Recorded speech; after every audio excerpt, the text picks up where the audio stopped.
बाजू कटा, फिर पानी तो भर लिया था, ला न सके, फिर गर्दन कटी तो शहीद हुए।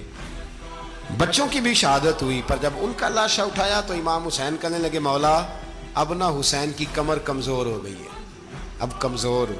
और भाई एक मैयत हो जाए तो 4-5 दिन तो पूरी आंखें नहीं खुलती, कैसा जर्री ख़ानदान है। थोड़ी देर गुजरी तो इमाम अली मकाम ने पटका बांधा, सर पे दस्तार बांधी, मौला अली की तलवार पकड़ी, नबी पाक का इमामा बांधा और घोड़े पे सवार हुए तो कहने लगे, ज़ैनब घर तेरे हवाले और मैं अल्लाह के हवाले, घर तेरे हवाले और मैं। और फिर इमाम हुसैन निकले, इमाम अली मकाम निकले।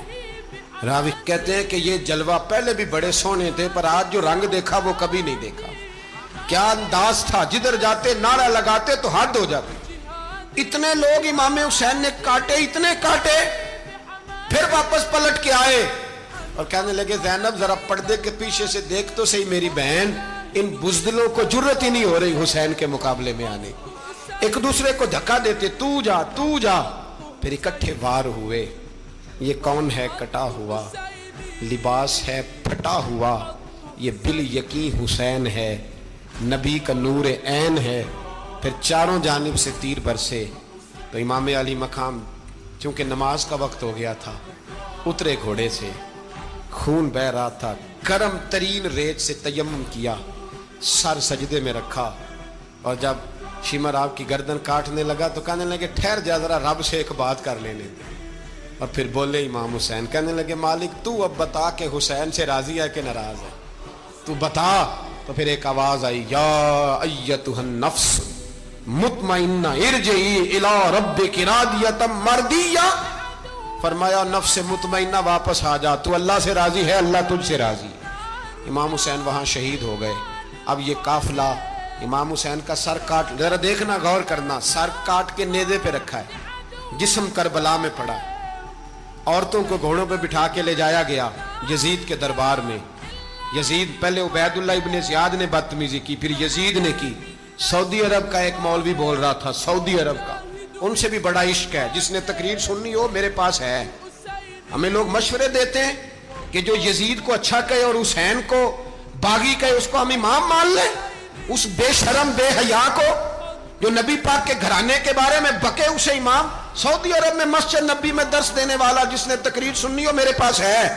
वो कहता है, यजीद तो बड़ा अच्छा आदमी था, उसने तो बड़ी खिदमत की, तो मैंने उसे कहा रिश्तेदारी कर ला यजीद के साथ, करीब हो जा। शर्म नहीं आती?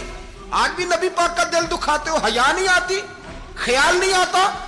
और लोग घर में बैठ के बातें करते हैं, कहते हैं जी जो बैतुल्लाह में हो वो भी बुरा हो सकता है। बैतुल्लाह में तो 360 बुत भी थे, वो अच्छे थे। मदीने में तो 360 मुनाफिक भी रहे, पूरी सूरह मुनाफिकून नाज़िल हुई, वो अच्छे थे। अजीब तमाशा बना दिया लोगों ने मजहब का। कहता है यजीद ने तो बड़ी खिदमत, तो उबैदुल्लाह इब्ने ज़ियाद ने कत्ल किया। बेशर्मो, अगर उबैदुल्लाह इब्ने ज़ियाद ने भी कत्ल किया था तो हुकूमत किसकी थी? तो फिर यजीद ने उबैदुल्लाह इब्ने ज़ियाद को सजा क्यों नहीं दी, बल्कि एक जगह 2 गवर्नरियां दी उसको? ये हाल किया। बल्कि सुनो कि यजीद छड़ियां मार रहा था, छड़ियां। इमाम हुसैन के लबों पे तो नौमान बिन बशीर सहाबी थे, बोल पड़े, कहने लगे, ओ यजीद बदबख्त, हाथ पीछे उठा, मुझे अल्लाह की इज्जत की कसम, मैंने सैकड़ों बार नबी पाक को इन होंठों को चूमते देखा है। हजरत जनाबे ज़ैनब औरतों के मजमे में पीछे होके बैठी हैं। यजीद के पास जब पहुंचा लश्कर तो यजीद कहने लगा, देखो अल्लाह ने मुझे इज्जत दी और मेरे मुखालिफों का क्या हाल हुआ। तो बीबी ज़ैनब बोल पड़ी, इतने सदमे सहे पर आवाज तवाना है, जानदार है, जानदार। हमारा किसी बंदे से जायदाद का रट्टा नहीं, हम तो चाहते हैं उम्मत इकट्ठी हो जाए।